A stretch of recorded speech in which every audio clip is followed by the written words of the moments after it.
What's going on, everyone? Welcome back to All Things NBA from A to Z, presented by ballislife.com. I'm Chris Persianen here alongside Zach Noble. And today we have three NBA trades to break down, to grade for each side, to discuss, to start off the off season. It's day one of free agency today, but we're doing a double header, recording twice to talk about these trades as well. Zach, we'll start with first things first, right? With OKC and Chicago. I'll give the packages given up by each side, and we'll get right into it. Sounds great. So for OKC and Chicago, Josh Giddey, 6'8", 210, goes to the Chicago Bulls, and Alex Caruso, 6'5", 186, but both play about the same position. Goes to the Oklahoma City Thunder. For the Thunder, you know, if you heard they got Alex Caruso, you'd be thinking, all right, this is a team that's good, utilizing their draft picks to get even better. That's an upgrade for them. Nope. No draft picks. A 1-for-1 deal. Giddey to the Bulls, Caruso to the Thunder. Zach, what was your first reaction on this trade? Mine was, how many picks did OKC give up? And then immediate shock that it was none.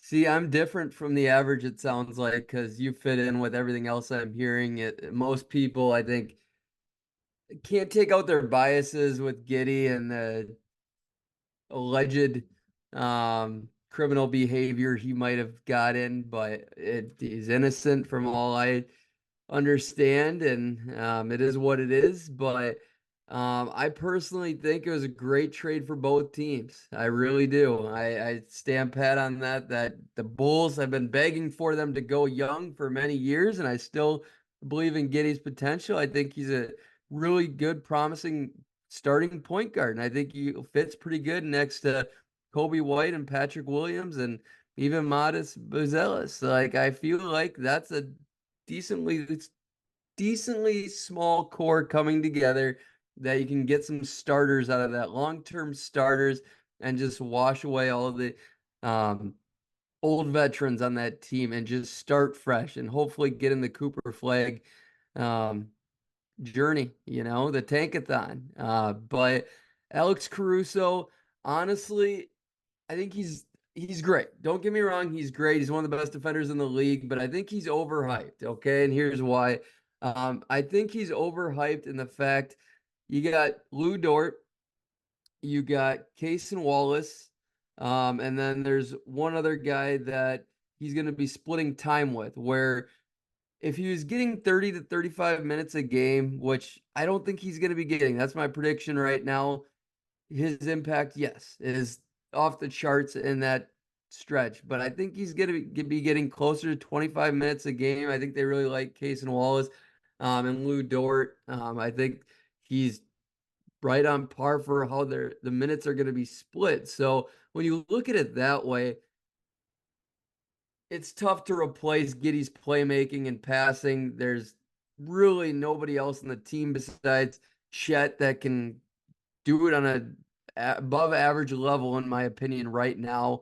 And I think that's definitely hasn't been talked about enough. Okay. I think Giddey was way more important to that team than people gave him credit for. And a lot of it had to do with the off court issues. But I love the trade for both teams. I mean, A plus deal for both teams, in my opinion. If anything, an A minus for the Thunder, because I thought the Thunder could have got more for Giddey. I really do. But What? that's as much as the Bulls could have got for Caruso. I really believe that. What?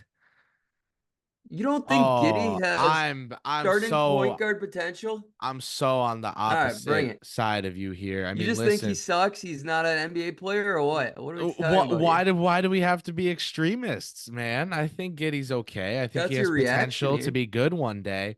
A plus for both sides, dude. For me, for the OKC Thunder, for where they are as a franchise, using no draft picks to turn Giddey into Caruso, that's an A. That's an A A young minus. player with promise versus an They're old guy. good. They're good right now. They are. You don't you Yeah. you you don't like.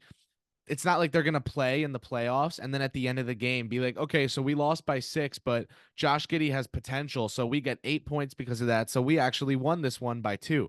No, you're good right now or you're not.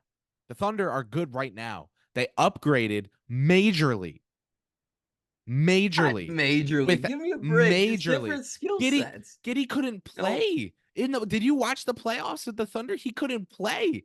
They had to get him off the floor. Yes. Okay. His But they had handle other isn't guys tight that enough. do what Alex Caruso does.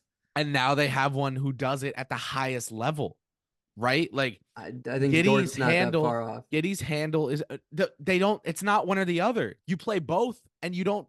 I don't. Good luck to whoever the hell tries to score on them. Listen, man, where Caruso is an elite defender, right? And for the Oklahoma City Thunder, they have the offense. We know that to the point where Caruso just has to hit his open threes, pressure the basket every now and then, and go out and be an elite defender. And that's it. And he'll be perfect for them. I don't understand how it wasn't like Josh Giddey and an unprotected first round pick from some other team. Unprotected. My God, he's a 30 years old, man. He's 30 years old and undersized when um yeah, you're splitting that time up. And it's I agree with everything you're saying about who Caruso is. Yes, I agree. But dude, for the He's Bulls, if you're rebuilding, right, take draft picks over Giddey because if you're going to be the goal is to rebuilding, draft a Josh Giddey. And no, you got Kobe White but already and how Patrick how many Williams. years does Giddey have until he needs to get paid? For me, it's all about the fresh cycle. What the Hawks have been good at in all of their shit showness was remember Cam Reddish? They said Cam Reddish could turn into something one day. We value 4 years of a fresh rookie deal over that. Now, because they're the Yeah, Hawks, but they their other they trades have been shit yes. My and their point is signings. my point is more so that if you're the Bulls and you're really going to tear it down, take the picks. This trade to me proves they're on a treadmill of mediocrity. They're just going younger in their mediocrity. And for the Oklahoma City Thunder, it was a great deal. I'm going to go A-/A for the Thunder. I'm going to go. Listen, I don't think C's are the end of the world. They're more than a passing grade. Oh, I'm I going to go love how we differentiate on this. I'm going to go C+ for the Chicago Bulls. I mean, it's that C plus doesn't mean it's terrible. It doesn't mean It's, it's I don't think terrible. it's That's terrible, but you said A+. Like I there's do nothing better they could because have here's the gotten. thing. Because here's the thing. I don't think you could get any better than Josh Giddey. Like you sure you could get one unprotected first for Alex Caruso. That's what I think you could have got. And yes, if you think that was better, if you think that's better from the Thunder, sure, that's fine. But those Thunder picks, I mean, it depends. Thunder have everybody's pick. So if you could have negotiated somebody that has a really good one coming up, that's a different story where that's going to be for sure a top 5 thing, top 7 pick. Yeah, I would rather have that than Josh Giddey. Yes, I agree with what you're saying, but I'm taking Josh Giddey here for Alex Caruso based on age, based on team need, based on I think Giddey still has a bunch of on-tap potential. I really do. Okay, that's fair, right? But you're telling me they couldn't have squeezed a first out of a team that has like 18? You're telling me they couldn't Just have. because somebody has something doesn't mean I understand. No, I you agree just with you. deserve it. You got to earn that That's why shit. I'm not saying, oh, well, they couldn't have gotten 2 seconds. Like, no, we're Right. not doing this over 2 seconds. But we are doing this over Chicago being a team that needs to recoup draft capital and deciding, no, you know what? Because if Josh Giddey's good, we'll win 44 games when all of this core is fully developed. Like, what Give that? me add in Vooch to the deal, and then you get an unprotected first or so. And then Vooch next to Chet Holmgren. I like that. And then that's where I Oh, see that's there's enough. no. Chet Or was add so in good for them somebody as a else is what I'm 5. saying. If you're gonna add a 5, you add a rim protector. That's why they're getting ready to offer over 20 million a year to Isaiah Hartenstein. Man, like I just This is why Presti's a genius and the Bulls front office sucks ass. Like, let's just be honest. They got lucky with Modest falling to them. That's not skill. I think he They fell to got them lucky. because he's not that amazing of a Ooh, prospect. I love that take. I I think think he fell to them because he listen, if he ends up good, I totally believe it because this is okay. that kind of draft, right? But to me, when they took him, let's see. Let's check my vintage Eastern Conference notebook here. That is incredible. That is very vintage. I gave that pick a C minus when they made it. Woo! I I think love it. We're debating. they should have taken Devin Carter. I mean, I would have gotten it if they took Bub Carrington. I'm okay with Devin Carter, but Bub, I'm not there. I would have gotten it if they took um dude, I would have So Modest is probably wasn't in your top 10 then, huh? no, he wasn't. Okay. And Carter was in my top 5. What was Modest for you? 15, top 15? I want to say 12 or 13. Okay. Not terribly far off, but But I that's think the thing he's is it's not top about 3 to say 5 prospects I for had him sure. 12. I had him 12. So for me, it's not, oh, they picked here and he was there on my board. It's how many prospects that I had better than him were available. And for me, it was enough to where it wasn't a good pick. Anyway, a lot of The Bulls trade. talk. For me, A minus OKC Thunder. And the only reason it's not an A is for the reasons you mentioned. The minutes, who's losing minutes, where's it coming from? We'll go from an A to an A minus. Oh no, you know what I mean? For the Bulls, I'm gonna go C plus. I think I understand the move for them. And I think if they were going in this direction, Giddey is not a bad player to get back at all. But man, I want this to is say one last small thing. go for it. I will hate this deal. I will hate this deal if they hang on to DeRozan and Levine. Like, I only love it if they get rid of him, which all signs are saying yes. But if you can't get rid of Levine, you got to play him. And you got Kobe White, Giddey, and Levine. This shit show is just, it's terrible. Terrible. It's a wreck. It's a So that's wreck. my caveat. I like it if you got the 4 young guys going forward. I get it. Okay, so your final grades, right? I've got A minus and C plus. What are your final grades? Yeah. So A minus for OKC, A plus for the Bulls. It drops if starting day one, if opening day one, DeRozan and Levine are still on the team, that drops to like a B minus for the Bulls. That because that will really matter. It's Yeah, not gonna he won't reach his potential if he's gonna be the backup or seventh, eighth man on the team. And those guys, like, it's just a terrible situation to set him up for any sort of success. I get it. Just geez, how did they get themselves? I know how they got themselves in this situation. It's a treadmill to mediocrity. Oh, I said it last year, the Bulls are the worst front office in the league right now, and I finally am starting to come around on it. And again, I've I I've won't if they don't continue to blow it up. I've They're been finally saying, starting to make man. an inkling of a little move to They keep traded going. they traded a first and a second and Thad Young. And I'm not acting like Thad Young is some amazing, but like they traded a first and a second and Thad Young to be able to pay DeMar DeRozan $30 million a year. In hindsight, that might have been the best of the moves they made that summer. And all in all, that trade allowed them to not be able to make any in-season upgrades. So when they lost Lonzo to injury, which is a guy who's played 50% of his career games, I love Lonzo Ball. I hope he never misses a game for the rest of his career. I think he's amazing. But dude, they had to have seen that coming. For that all to go down like that is absurd because they couldn't they had no other plan. And with that said, live on this show, we are going to go to free agency just for a second.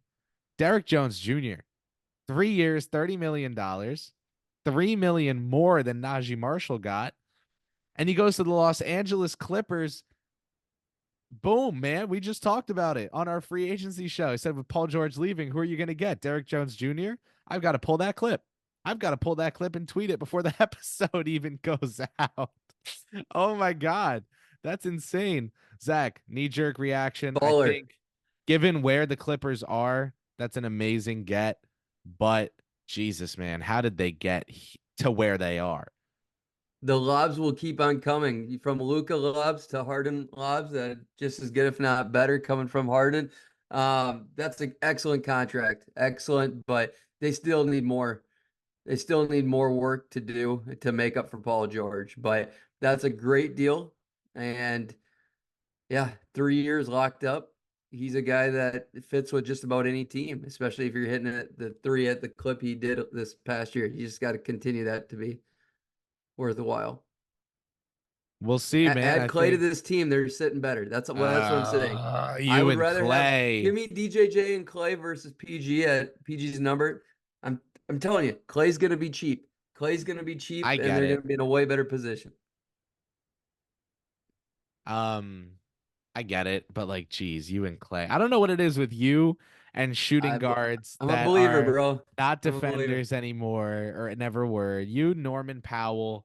Oh, geez, if they get Avery Bradley. No, I'm just kidding. Avery Bradley was an athlete, bro. Clay and Norman Powell are not an athlete the way Bradley was. Avery And Bradley was an athlete. Unbelievable. he was, dude, people are comping Bronny James to him. Bronny James is not as athletic as Avery Bradley was when I he was agree with coming that. out. Yeah, okay. Anyway, that's a crazy tangent. We got another trade to talk about. This is probably the biggest one we'll talk about this episode, and it's because the Brooklyn Nets sent the New York Knicks a 2026 second round pick. Oh, and Mikal Bridges.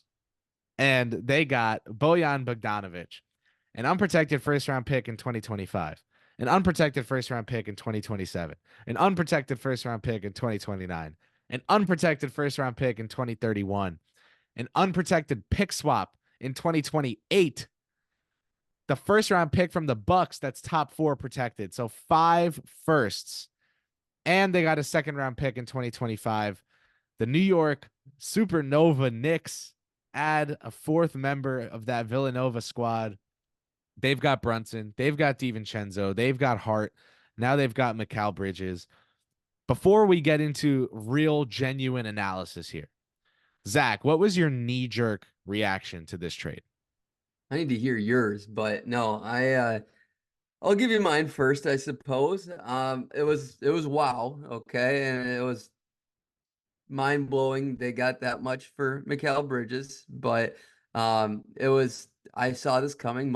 A lot of people did. Like I was jacked up that is of coming together the Villanova Knicks. I want this whole Knicks team to be together, and the vibes are immaculate. Like that whole thing is really special. It's never I can't recall any team um assembling a college team like this and working out on the level it is, and then being able to sign OG on top of it was just crazy to me. But both teams won here big time. Like the fact that the Nets made up for all their screw ups over the many years, like they're back on track from building how you should build.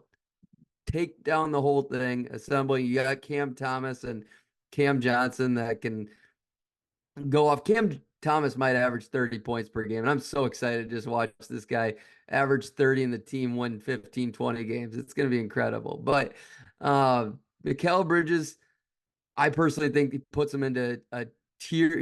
They're for sure tier 2. I put him in tier 1 contention. I really do. I think it's the Celtics. I think it's the Knicks. And then you can say Denver and Philly, if they sign Paul George, are right there. But um, I think the Celtics and Knicks are above everybody else right now. I really believe that. A lot of people disagree with me on my Knicks take, but the only reason why the Knicks are slightly below the Celtics is because the Celtics are the champions. Don't get me wrong. But I think the Knicks have the goods as much as anybody, as long as um, they recover from Isaiah Hartenstein, Mitch Robinson that needs a backup. They got need to do something there. Um, but yeah, I mean, I'm excited. They're the only team in the league that was going to pay that price. Okay, and they're the only team in the league that price was worth it to pay for. I truly believe that. The Nets waited for the perfect timing and they got it. They held out for the right one. Nobody thought he was worth more than 3 or 4 at first. He wasn't just like gosh dang it, now I'm blanking. Oh, just like Bronny James to the Lakers. The only team that was bidding for him was the Lakers. So same situation. You got to sell somebody on your dream. I hear you, man. And it was said that the Nets needed an offer that was going to blow them out of the water. And they've gotten offered 4 first round picks before, but 5 and a swap. I mean, that's just insane. Um, my knee jerk reaction was Jesus Christ. this is terrible. And I thought it was awful for the Knicks. I really did. Looking back on that now, clearer heads prevail. I think that, you can look ahead to the future for the Knicks and the Nets and say, not even the Nets, just for the Knicks, right? Because it's not about the Nets. When you look into the Knicks' future, you can think to yourself, this is the team that next summer can take their winning situation. Maybe this team wins 54 games. Maybe this team wins 65. Could you see either happening? Oh yeah, absolutely. I could Okay. see him. So with that said, as an unbiased outside perspective, you could see them winning 54. You could see them winning 65. I could see them. 70, Yeah. 67 if so everybody's so healthy. yeah, right. So like to me, it's like, okay, can they get in a situation where, look at the Dame trade to the Bucks, right? Like, look at what he went for. I think if you are in a situation as the Knicks where you are one of the best teams in the league and you can get better and a star wants to join you, you can make it work for a package that's just not market value. And so, like, go put in the trade machine Julius Randle, Mitchell Robinson, Deuce McBride for Devin Booker, salary wise, because it's going to work next summer. And I really do think that with all the picks the Knicks have left, they're going to unlock their next pick with the next league year. They've got like one or two they can trade left. Um, I think that that's the final plan is, hey, we're gonna go out and try to add a Booker. I don't know how the money works. I'll get crazy, right? Let's do Giannis talk. Speaking of the Bucks, right? But like, I think Booker's the target. He's always been the target since they hired Leon Rose. And tell me that Brunson Booker with Mikal, OG, and a center, like, Jesus Christ, man. That's the best 1 through 4 in the NBA. And so, Do you like, go for for it? what it's worth, I think if you think this is the final move for the Knicks, that there's nothing better they can do from here for the next several years, I think you are justified in saying that this is not a good trade for them. Did they get better? Yes. Bojan to Bridges, shocker. That's a huge upgrade, right? But opportunity cost wise, not a good deal for the Knicks. The thing is, me personally, I don't think this is it for them. I think they can continue to get better. I think they're going to continue to get better, especially next offseason is when it'll happen.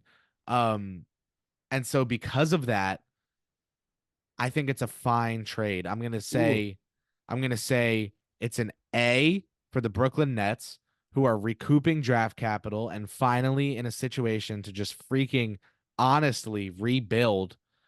And I'm gonna say it's a B minus B for the New York Knicks. Baked into that is the fact that I think they can get better going forward. are you not a plus person? Do you not give pluses? Like, I how does gave, this not get an A plus for Brooklyn? How does this not I mean, listen, man. to Sure, get right? Boyan in that deal too? Not just kidding. Fuck you. Um, Sure, I think it's fine to say it's an A plus. I just like, can I give an A plus out to anyone whose plan is to be a bottom dwell? Like, you know what? Sure, A plus for thank Brooklyn you, because thank you. this is the kind of deal Chicago should have done on a smaller scale for But you Caruso, can't get taking you can't get salary. that for No. I'm Caruso. saying taking salary that's worthless and then taking picks. Instead, they were like, we don't want the 13th pick from the Sacramento Kings. Actually, we want Josh Giddey, who we think is going to be a great player who does great things. Like, losers. I don't know. Loser. Bad teams stay bad. Good teams get better.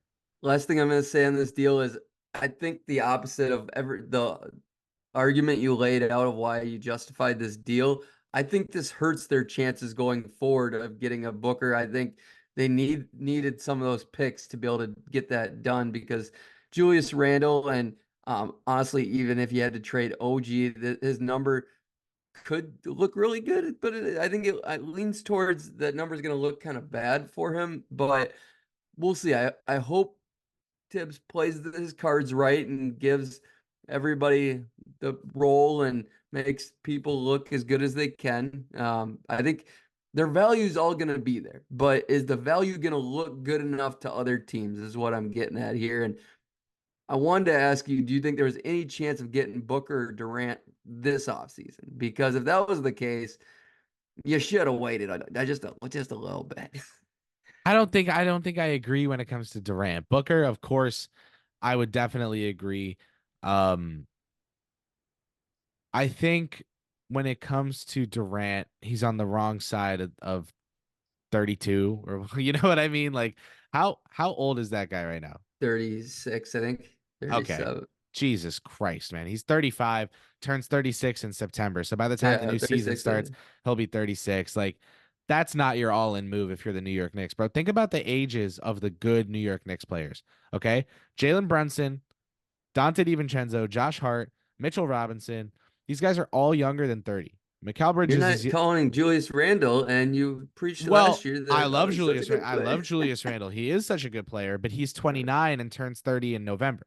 So I was just saying, The think good young about, players. yeah, Yeah. yeah, exactly. So younger than 30, Randle for a couple months, still younger than 30. Randle is a really good player. And listen, I don't think Durant's the fit. Booker's absolutely the fit. Here's my thing. If getting Bridges doesn't take you out of being able to get Booker next summer, that is really good. If it does, okay, I will agree with you that they, send away all their assets a little too early. That everyone knows it's an overpay for Bridges to send this many picks, right? It's just Yep. about if your plan is to have Jalen Brunson and another All NBA guard, what wings can you imagine in your heartiest of hearts that are better complements than the two that the Knicks now have? I mean, listen, bro. I'm waiting for someone to do like a wing stop edit where it's just Mikal and OG because who the hell like No, team's nasty, dude. Team's bro, nasty. the defense is insane. And And the people been corner shooting, the McCall can get a bucket in a crunch. He's a third option, right? Like that's what we said about him the whole time in might be the Brooklyn. fifth option. Fuck. This, I mean, you think about everybody talking over the last few years is like you need a top three player, top five guy to win in this league. And you watch the Celtics, and then I they was say just gonna say, Tatum's not a top Was Tatum top a one seven. A? Was Tatum a 1A? Yeah, No. and Who's holding the Larry OB right now, my boy? the Knicks just did what the Celtics did, and Jalen Brunson was better this postseason than Jason Tatum. So, uh, similar situation. I mean, the difference is Jalen Brown to Julius Randle, but I'd love to see Julius be moved, but still could be good. Still could be good. I hear you. I think the Knicks are going to be very good this coming season, and that'll get them in the talks to be able to get better the next offseason. That said, one more trade to talk about. And I think this is a really interesting one because Woj doubled down on the reports that Dejounte is worth more than Trey right now on the trade market. The Atlanta Hawks send Dejounte Murray to the New Orleans Pelicans in exchange for Larry Nance Jr., Dyson Daniels, a 2025 first round pick, and a 2027 first round pick. Let me go first here because I want to lay out some facts. The Hawks pairing Trey and Dejounte together was always a clutch thing that was never going to be what everyone said it was going to be. It was never going to live up to the hype. Okay. That said, you need to move on. You need to do bigger and better things. Moving Dejounte was clearly what they thought the best move was, especially because they were able to get two firsts, a young player in Dyson Daniels that still has some promise, and Larry Nance Jr., who's a serviceable rotation big. Um, all of that said, okay, if you are the Atlanta Hawks, where do you go from here? There's no move that just fixes this. There's no Brandon Ingram move that doesn't fix this. Okay, you're not in the running for Paul George. You can't do that. You don't have the money, right? Do you go out and try to get DeMar DeRozan? Like, I don't understand where this Hawks team is right now in terms of what their direction is. That said, this trade, all you can do, actions speak louder than words, right? This trade signals a rebuilding or retooling direction. This is not a win now type of trade. I think that's a good move. The Hawks do not have a winning core. To me, Trae Young demands more usage than he's worth, and he gets all that usage and doesn't turn in winning results. You can talk to me about the Mickey Mouse Eastern Conference Finals run all you want. The point is, this is a what have you done for me recently league. And, people jokingly posting New Orleans Hornets Chris Paul highlights today understand very well that the past is the past and you got to leave it behind. You can joke about it, but it's not right now. For the Hawks, where do you go from here? Do you trade Trae Young? Do you get the biggest pick package you can and rebuild? I would, but I'm low on Trae Young personally. So all that said, for the Hawks, I think this is okay. And I would give them a B minus for this trade to a C plus because you've got to factor in that they're the ones who traded 3 unprotected picks for Dejounte in the first freaking place. In a vacuum, sure, this is like a B plus return for Dejounte, but when you factor in how Dejounte got on this roster in the first place, it's a C plus B minus for me for Atlanta. Now to New Orleans, I don't think Dejounte helps them get better in the ways that they needed to get better. If they're not going to keep Brandon Ingram, if they are losing Brandon Ingram, I don't. How much are they meaningfully better as a team? Maybe a little tiny bit better, but not meaningfully better. So they have a lot of first round picks. It's okay if they waste a couple on a trade like this to try and just get marginally better and just keep the treadmill running with Zion on it. No pun intended. That said, weird deal, but I didn't have Dyson Daniels lottery in his draft class. Larry Nance Jr., you kind of needed to save Willie Green from himself and move him. So I'm going to give the Pelicans a B flat on this. This is the rare trade where I think both teams get around the same grade, and that grade isn't one of the higher ones you can get, but it's not bad. I don't think either team did bad here. I just think it's weird on both sides. I think Atlanta's in a terribly weird spot, an unsure spot, and New Orleans didn't get better in the ways they really needed to get better. Zach, your take on Dejounte to New Orleans? Yeah, that's a lot to unpack. So first, I love you throwing shade at Woj. The fact that he said that about Trey and DeJounte, I thought It it's the wasn't dumbest. throwing. It wasn't throwing shade. It was just. I It's mean, the who would know? facts, He would know. stupidity. He would know. Yeah, if Trey's not worth more than that, I'd be flabbergasted. Like I'm higher than on Trey and higher on DeJounte than you are by a lot. It sounds like. To me, why would Trey Young want to play for this team? One, I hate this Hawks front office. I hate them. I think they're terrible. Didn't like the draft pick. Didn't like this trade for the Hawks. Here's the thing. I think they could have done better. I think he should have been 3-4 first. Closer to that. I think DeJounte's really underrated. Yes, his defense slipped this year, but it was more so the environment, the system. His offense increased tremendously. Highest 3-point shooting of his career. Yeah, I hated the AJ Griffin deal too. So the list goes on for the Hawks, you name it. Landry Fields, what a joke. But Dejounte Murray, man, he's going to be good regardless where he goes. It's just his defense is he's determined to want to be those players that where his defense is going to fluctuate. He can be elite, he can be shitty. I think his defense will be back to being elite, being in the environment of New Orleans and the guys around him. I truly believe that. I think that goes with this personality. The good thing you do know about DeJounte is his offense is only getting better. He was incredible. He was clutch last year. He can become versatile, playmaking, passing, all great. I mean, I love his offensive game, extremely underrated. Usage varies. If Brandon Ingram goes, I like this a little better, depending on what they get back for Brandon Ingram. Um, don't like Dyson Daniels ever. I never had him in my top 20. I was not high on him at all pre-draft. So I think he's borderline NBA player in general. Yeah, I just think they got to do something to entertain Trey Young before he asks for out, but I don't see that happening. If I'm Trey, I want to get out of there immediately with this deal.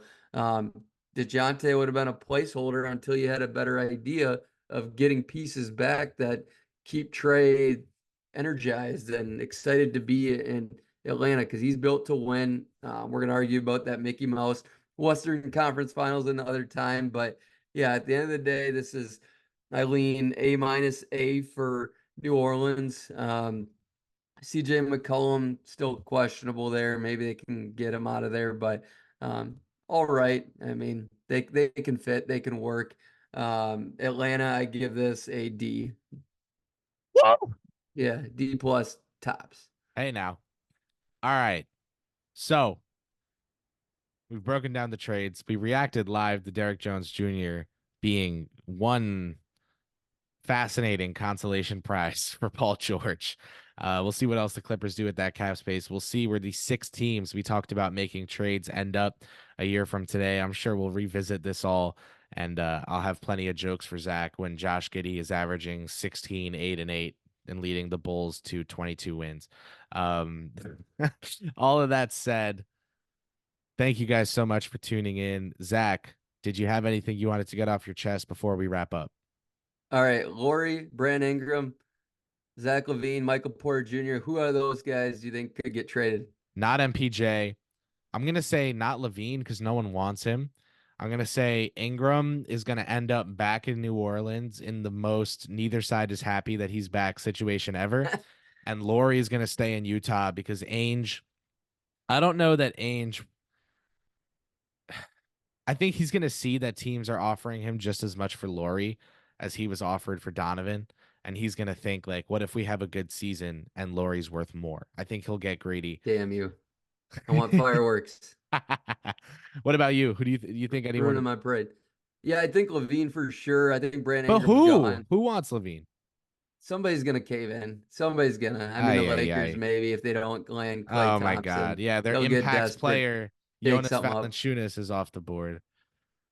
All Somebody's right. somebody's gonna get desperate. I'll give other names another time, but yeah, I don't think Laurie's going anywhere. But Me neither. Brandon Ingram for sure gone. All right. Sacramento maybe. Oh, interesting. I don't think that helps them. We'll talk about it. Thank you so much for tuning in to All Things NBA from A to Z, presented by ballislife.com.